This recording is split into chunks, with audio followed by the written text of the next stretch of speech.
Welcome back, everyone, to NASCAR Heat 2 coverage here at Knee Pit Gaming. So today's video is going to be all about Gateway Motorsports Park.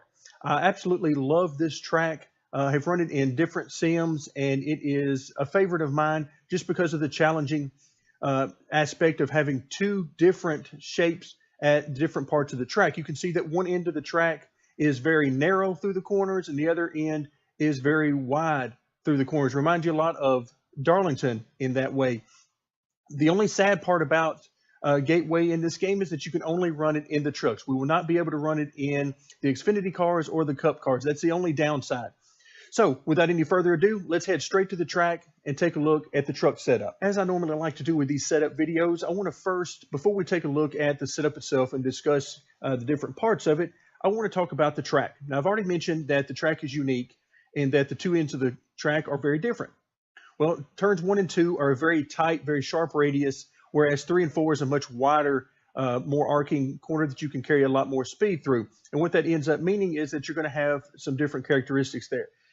Turn 1, I like to think of turn 1 and 2, if you can keep your minimum speed in the middle of the corner to about 100 miles an hour, you're in good shape. Obviously, the higher the better, as long as you're not doing that in sacrificing corner exit speed. But in general, if you can get the car through the corner with a minimum speed of about 100 miles an hour in 1 and 2, you're going to be just fine.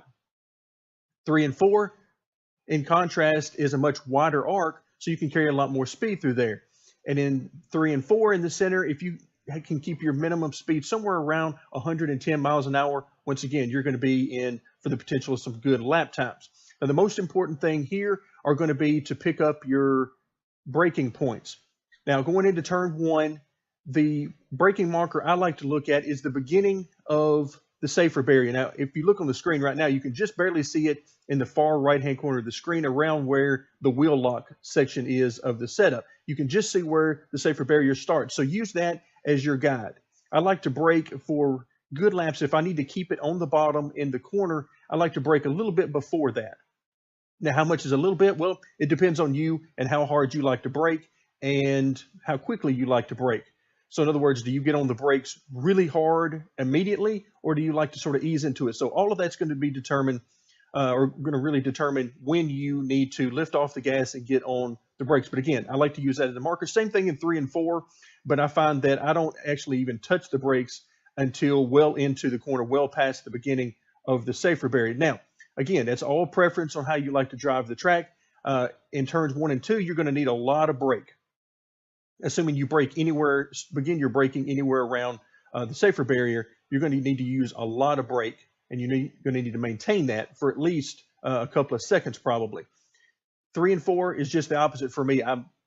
I use very minimal brake there, and essentially just to slow down the momentum a little bit and let the car get rotated through the center. That's about it. You don't really need a whole lot of brake in 3 and 4. The other thing I'll let you know is that you can run the second or even third groove here around this track. Now, I'm not claiming it's going to be the fastest for you, but if you need to do so in order to get around AI, or just because you might have started your braking a little bit too late or something, don't worry about it. You can still run very good laps in the second or third groove through the corner.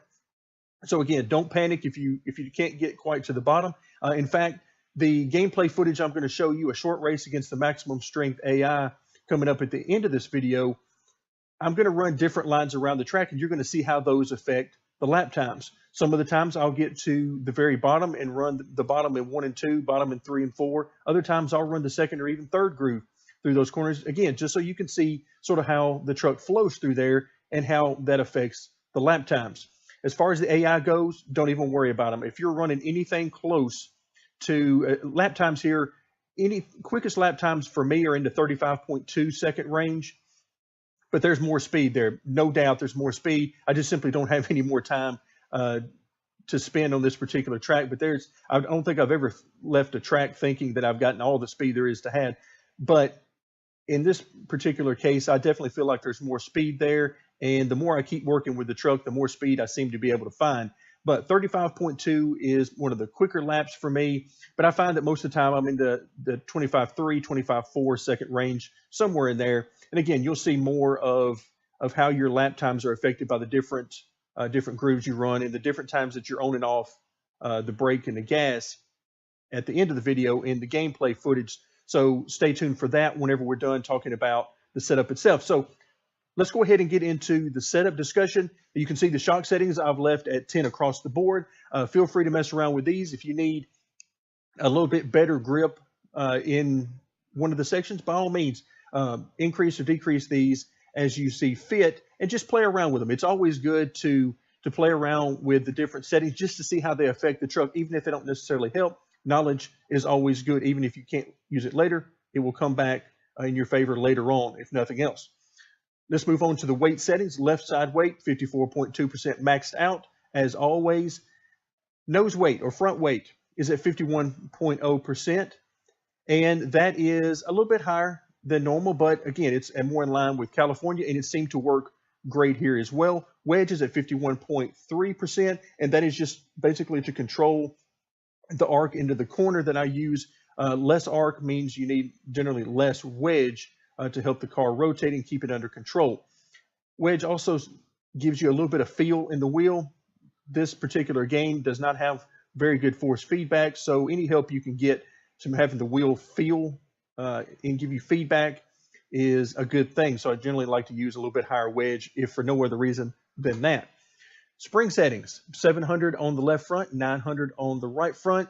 The stiffer right front spring by a couple of 100 pounds is simply to help control the looseness on corner entry. I tend to brake late and brake hard, and this just sort of helps keep the truck under control while I'm doing that. In the rear, you see I've also got 200 pounds of rear spring split, 300 in the left rear, 500 in the right rear.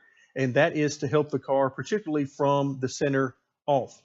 That 200 pounds of split in the springs definitely helps the car to rotate and keeps it rotating through the corner, and the truck feels really good. Now, I will tell you that it is very easy in the center of the corner to get this truck loose. I do that on purpose. I want to make sure that the truck is always rotating. I don't want to get into a situation where I'm getting back on the throttle and the truck is pushing out toward the wall. I don't want that. So I've erred on the side to a little bit loose in the center of the corner. So what I can do to combat that is, if the car is a little bit too loose, then I simply keep my foot in the throttle just a little bit. It might only take maybe 5% or 10% throttle all the way through the corner to keep it under control, but it's one of the ways that you can deal with a loose truck. The tire settings. I worked on these, and every time I worked on them, I picked up more speed. So these are the settings that I ended up with, and you can see there's about 5 pounds of split between the left sides and the right sides. Again, if you're having trouble getting the truck to rotate, then one of the things you can do is increase that split by either increasing the right side and or decreasing the left side. But these are the numbers I've come up with, and that is roughly the proper amount of inflation, meaning that the middle of the tire is between the inside and the outside portion of the tire on the tire temperature. And if you're not familiar with that, you can reach that screen. It'll show up in the top left-hand corner of the screen if you tap B twice. You tap B once, and it will show you the engine temperature. And you tap B twice, and you will see the tire temperatures for all four corners of the car. Moving on to the miscellaneous settings, left front and right front camber are maxed out at 10 and -10 respectively, as I usually do, because the more I increase these, the more grip I seem to get. However, in this particular case, since there is a lot of heavy braking, particularly in turn 1, then feel free to reduce particularly that right front camber some, and that could help steady the car some if you have trouble with getting the car out of shape going into the corner. Feel free to decrease the amount of camber, and that could help very much with that particular case. The front sway bar is at 1.15 inches. Again, helps the car to rotate through the center, as opposed to some of the higher numbers that I've used in the past, although those work as well. I've used that, what I lovingly call the big bar setup at this particular track as well, and it also works. Rear sway bar, I'm not using it here, although if you need some help getting the car to rotate, then that's something that you can definitely take a look at. The track bar itself, 10 inches on the left, 11 inches on the right.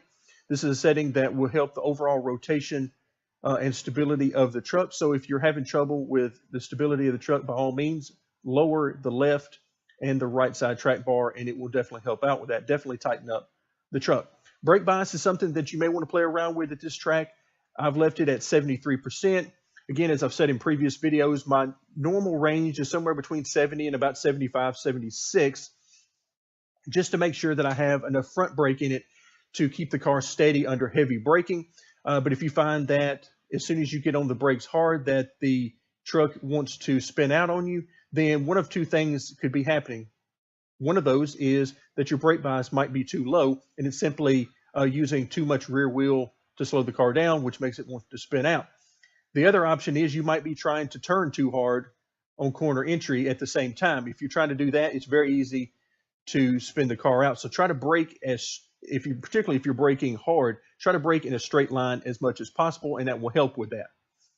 Grill tape is at 40%, and I don't think I actually even changed that from the default. If I did, it was very little because I pay very little of any attention to the grill tape in this game, since it seems to have little to no effect on the car, which is a shame.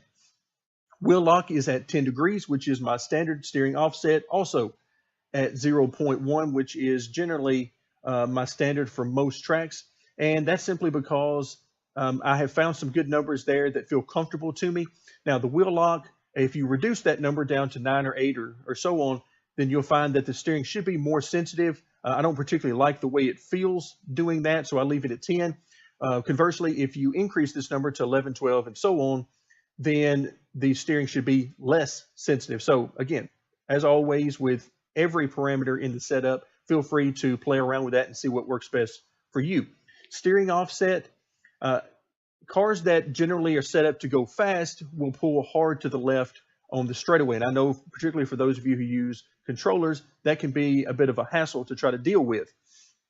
So if you increase this number, meaning if you start out with 0 as your baseline and it pulls really hard to the left, then increase this number up to around the 0.10, and you'll start to see that the car straightens out on the straightaway.